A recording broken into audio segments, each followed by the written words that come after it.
Έτσι λοιπόν φτάσαμε. So, on this note, this is 2 o'clock in the afternoon on the Saturday, and according to the program, we have completed on time the conference here in Pyrgos Ilia. And in this Agri-Forum, the Peloponnese, we tried to do some new things. The conclusions usually are done standing by a person and will summarize what has been said during this conference. However, we have decided that we will do this year for the first time, is that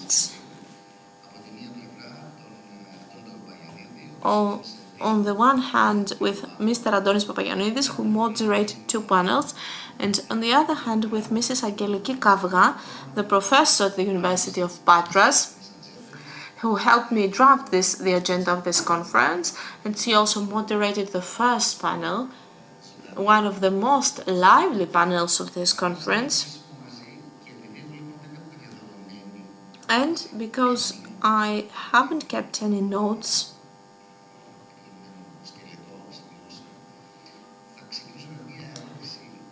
I will try by asking a question,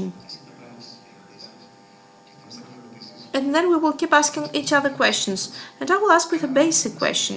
So we have organized a conference, which was a very big production, with excellent speakers, with 35 topics.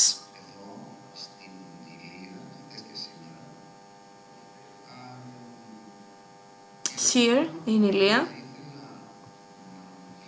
and what I would like to hear from you as my friends and partners, and correct me, Antonis, but you have been experiencing AgriBusiness for the 5th year. What did you feel? Which is the feeling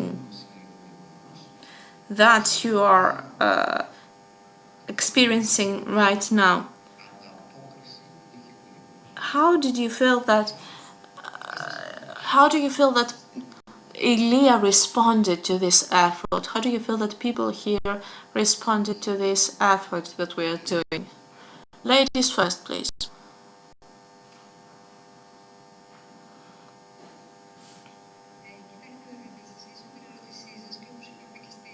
As I have said in my first session, its panel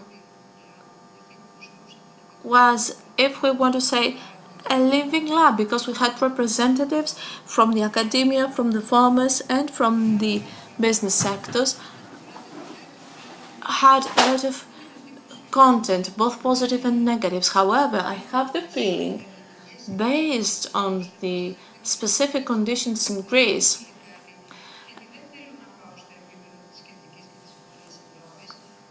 we can showcase the positive aspects and maybe leave aside some of the negative. We have heard a lot of times that we have small holdings, but small holdings helps in the adoption of the technologies of precision farming, since we don't have the vast stremas that we may need, 1,000 sensors and 10 drones. Small holdings help us, since they adapt more easily to the technologies of precision farming and of digital transformation. Secondly, we have heard how difficult it is to convince farmers to adopt all those technologies. As academia, we have to say that now we have another generation of farmers, the young and new farmers, who are willing to use a mobile phone, who are willing to use their tablets, and they don't want to dirt their hands. So all those new technologies will help them in order to organize the agricultural production, and last but not least, the lack of manual labor, as we have heard it from Mr. Kokinos,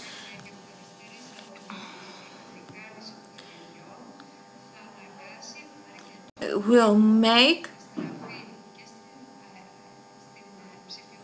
a lot of people to go towards the digitalization of farming to resolve this issue.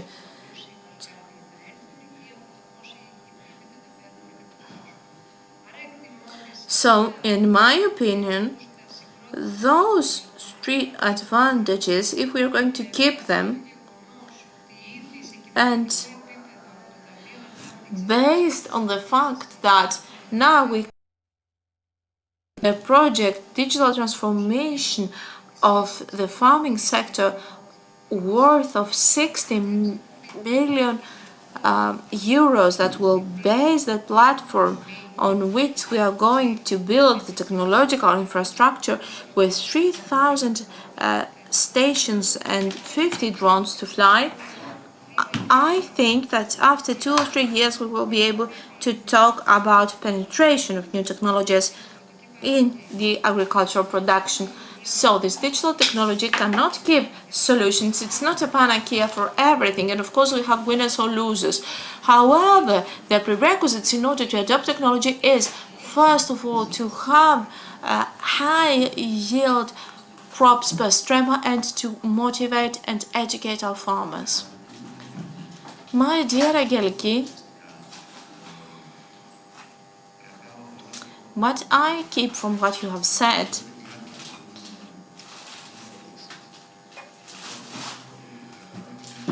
is a word, only a word I want to keep: young and new farmers.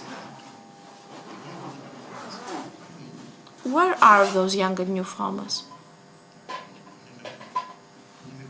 Where are here? We have organized an event here about the agri-food systems in the Peloponnese. Why are those young and new farmers not here? So we're talking about the agriculture of tomorrow, all those interesting things that have been said, and we have organized this conference for those people mainly. So for me, this means that those young and new farmers who have the future of Greek agriculture in their hands, they should be here today. The university did a lot of work towards this direction, and we had a lot of students watching this online. And the university itself was a very important tool for the dissemination of those topics that we have been discussing here today. But the university, of course, has a certain limit. Now I want to give the floor to Antonis to ask him, after 5 years that he has been participating in the AgriBusiness Forum, which is the feeling that you get today after the end of this conference? First of all, let's be sincere. All of us would like to have a lot of people here with physical presence.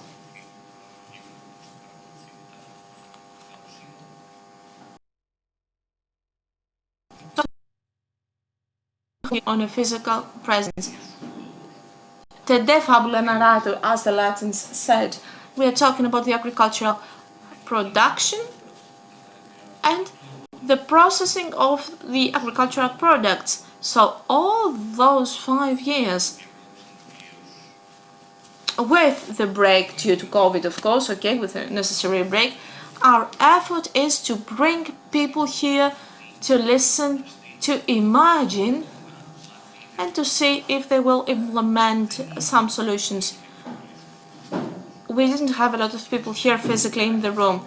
Of course, this doesn't mean that we cannot diffuse or disseminate the results, but we should make a lot of effort in order to have the real dissemination of all this know-how and of all this interaction of the panels. Because our panels were not only consisting of academics, we had representatives of all the sectors. Now, I understand that the conversation is maturing, if you wish. From the dreams and the expectations, we start talking about achievements, if you wish, about actions, which is also important, and to have people daring, such as the American Farm School, to share their failures. It is very important to learn from our failures. Moreover, people coming from the local administration or the government, the central government, to be able to mention the trust. How are we going to win the trust of those people? And the fact that politics should not be a large part of the projects that we are trying to do. All those are positive developments. However,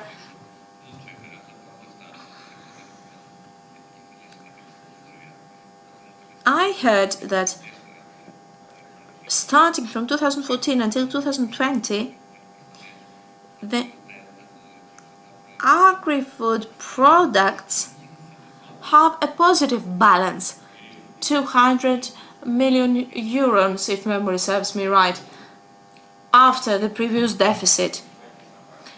And of course, this might be because consumption was decreased due to the problems. However, if this is true, that will make me smile.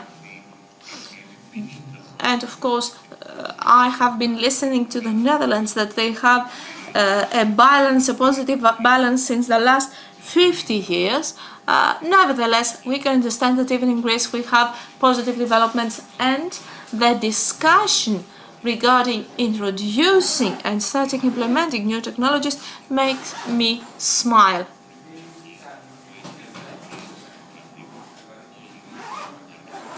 Of course, reference has been made to the branding and marketing, where we need work to do, and of course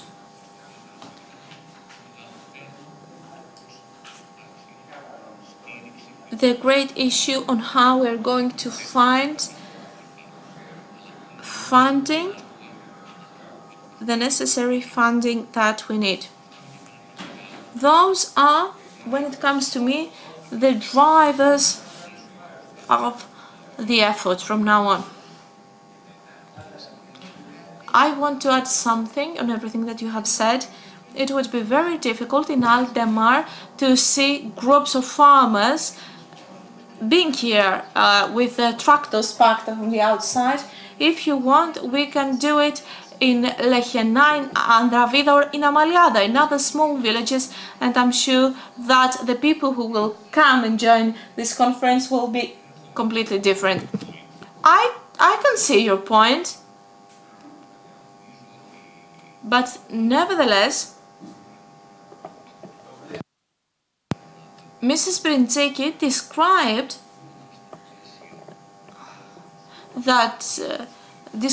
the fact that teenagers from France, Erasmus students, went to her vineyard and they started pruning the vines.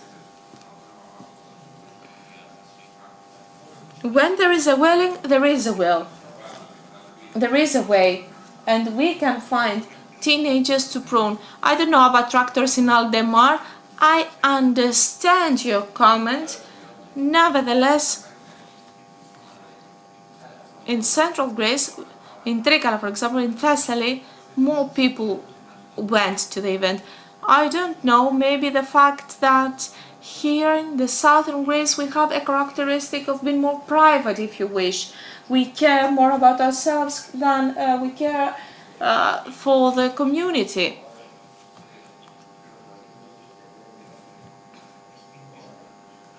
And the Peloponnese lags behind. I don't know why. It has universities, and there is a bridge, there is a national network.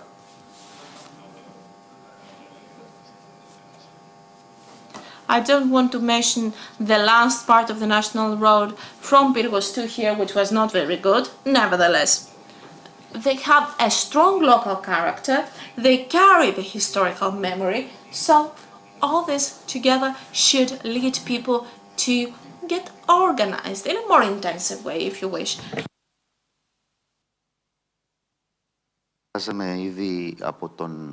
Well, you know, when we started the planning of this event with the university, a major reason why agribusiness was held here this year was because of the university. The same happened to AgriBusiness Thessaly, because we had the University of Thessaly setting the pace for the agenda, and then all the other things followed. It was the university that first led the way. The same happened here as well. But it was January when, with Dimitris Kouras, the rector of the university, had a meeting to discuss organization. Numerous things happened in between. We traveled back and forth until today. And I was surprised by the fact that Ilia hosts substantial units of producers. For example, the strawberry farmers. When we visited them, I can tell you that it's a model cooperative. So I think that they do have the mindset of establishing cooperatives and cooperations, and it is highly effective, but at the same time we listen to numerous things and concerns about tomatoes. We have two big companies that operate on the basis of specific agreements and a contract farming. So those are a couple of sectors that are performing rather well. Other than that, we also received some comments showing that things are not moving forward. So this means that someone who is successful says, okay, everything is okay. Those who need more help mean that there are major points of concern, things that are relevant to their work, and I believe that farmers need to understand what was mentioned yesterday.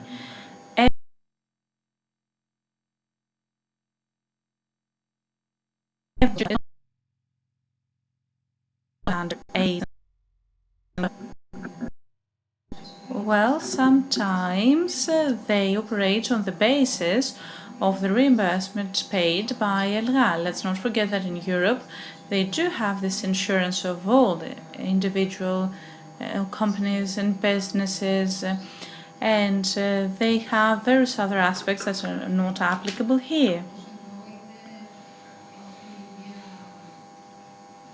The prefecture of Ilia and the broader Western Peloponnese region, apart from being the second major place in arable land and greenhouse crops, and in light of the terrific climate and soil conditions, are also areas that have seen the rise of the cooperative movements.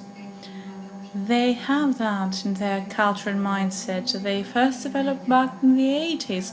So you do realize that the foundations are there. Now the model farmers associations need to be relaunched in order to grow again. And actually, I'm not concerned by the average farmer. I'm concerned by all those who see farmers as a promising field only to make the most out of them in order to say that, okay, we're going to use them to grasp this funding, and some funds don't reach the farmers. However, I believe that this model changes because we have to keep up with the paradigm of Europe and other Mediterranean countries, so I believe that we're on the right track. I'm not that pessimistic.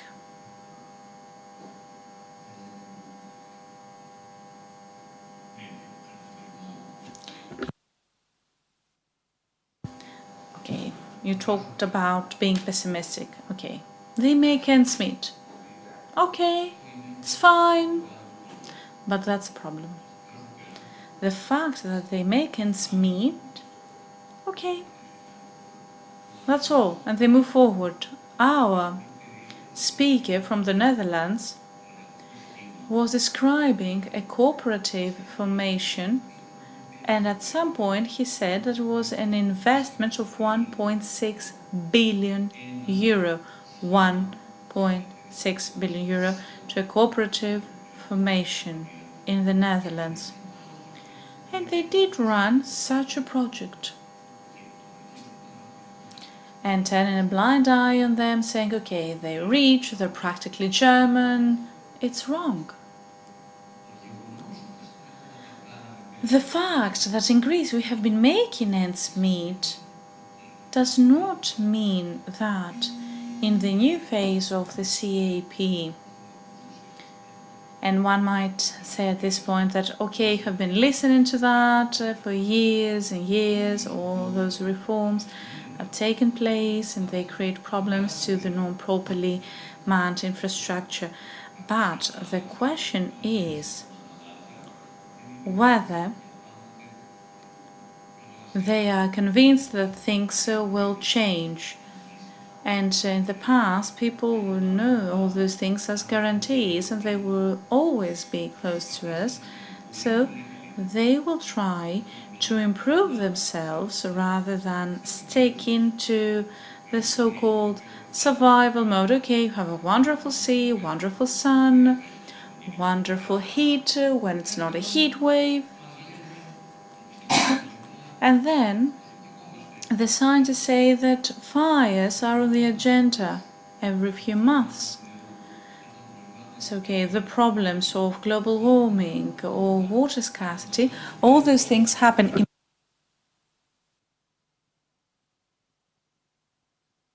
and those things need to move forward, but you live here, so you need to do something, and everything happens on the basis of what needs to be done. And on the basis of we need to do something in practice, we also need to do something else. In the agribusiness, I don't know how you made it. No one has a political imprint or the so-called struggle that you didn't do it right, I'm doing it better. Okay, let's hope that this is what they're trying to do.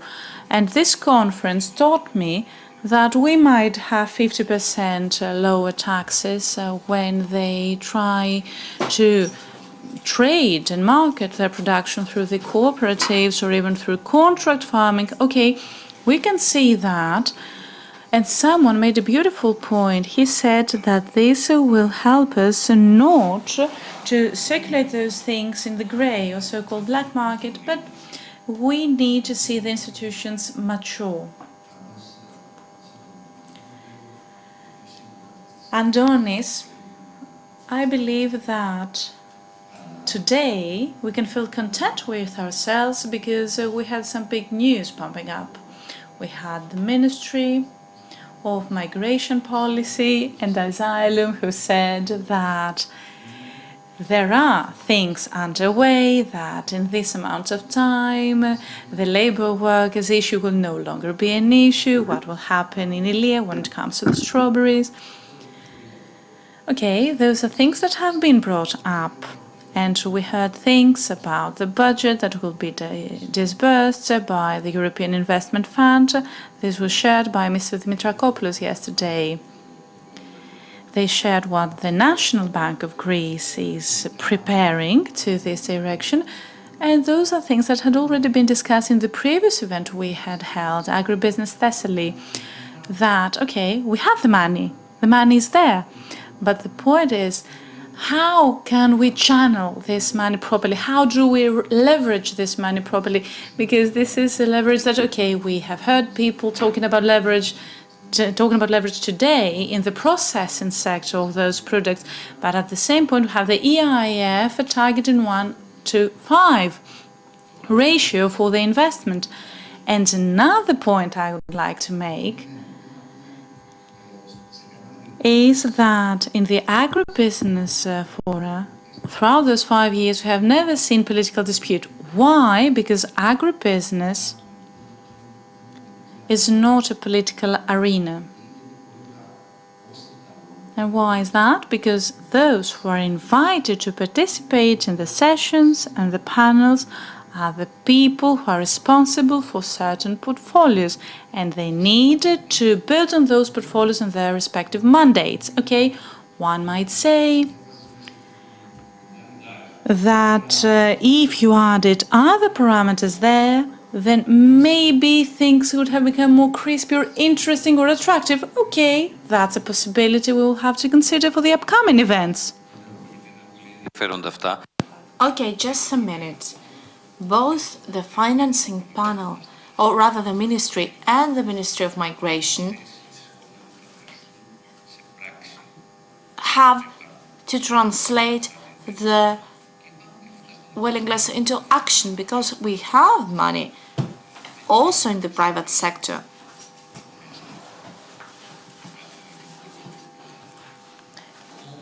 Nevertheless, the banks, on the one hand, have to work really hard, and they don't just have to offer the product. And National Bank of Greece has already promised that they're going to do it. So the banks have to offer to the farmers suitable products.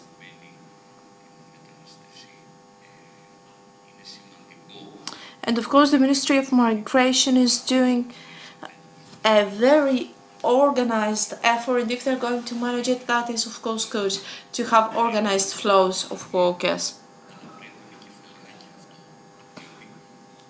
But when it comes to how we are going to treat those people, we should stick to two rules. The first, of course, is that we should respect the human rights. The second is humane treatment, because the farm workers that will come to work who are still human beings that work on our fields.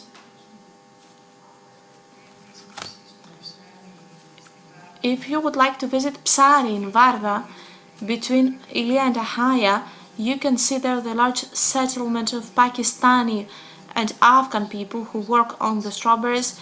Will convince you for all those that you are saying. And there is nothing. It will convince you for the opposite, not for the positive. Do not forget that we had the incident with the strawberry fields a few years ago. So those people should come in an organized way and with organized agreements. Also, we should convince the local community to follow the rules, to adhere to the rules. So the local community is a problem, and we need to train them more in order to accept those people, because without those people they will not be able to work. But I would like to finish my intervention by saying that farmers are characterized as a sensitive, a vulnerable group, because they are the first responders to the climate crisis, so they have to adapt. And this is happening in other states more quickly and in other member states more slowly. We are in the Mediterranean basin. It is a bit wrong to compare ourselves with the Netherlands. The Netherlands are an excellent example, but also the same goes for Spain and Italy. And maybe we should look our own Mediterranean reality and let this phenomenon evolve. I believe that the results will be positive. And of course, we will also have some negative effects. Adonis, do you have a last comment? I would like to finish with a wish. Kindly continue to organize agribusiness forums. And I'm saying that because I want to see more people integrated and more perspectives integrated, and let us be as close as we can to the recipients of this information. I don't know which is the best possible way. You know it better than me. Thank you very much to both of you. Thank you, Mr. Papagiannidis, and thank you, Mrs. Kauga. Today we tried a different way of concluding this conference by having this dialogue. The municipality of Pyrgos, the region of Western Macedonia, and the University of Patras have helped us a lot into organizing this event. Of course, I would like to thank Corteva and the National Bank of Greece. It is the first time that we had the pleasure to have the foundation of Konstantakopoulos as our partners and sponsors. So apart from Messenia, they have enlarged their scope and they work on Ilia now. And personally, I would like to thank those people who have been working all day long, have been standing in order to complete this production, complete this event. Mrs. Christina Mangou, Θοδωρής Βανιώτης, Έφη Κοκορέλη, Μάνος Παπαδόγιαννης, Βαγγέλης Αντωνάτος, Faye and Maria, the interpreters, in order to be able to give us this opportunity to have this language in 2 languages. Of course, Mr. Perifanos, Stefanos and Kleonas, the group of Ionian TV who were responsible for the live streaming, Kostas, Olga, etc. And last but not least, the students who keep the records, who keep the minutes from the University of Patras. And I'm sure that when we will be able to finish preparing the video, we will make it available to the delegates and to the stakeholders in order to allow these conclusions to become the guide for all stakeholders. Thank you very much. Have a nice day.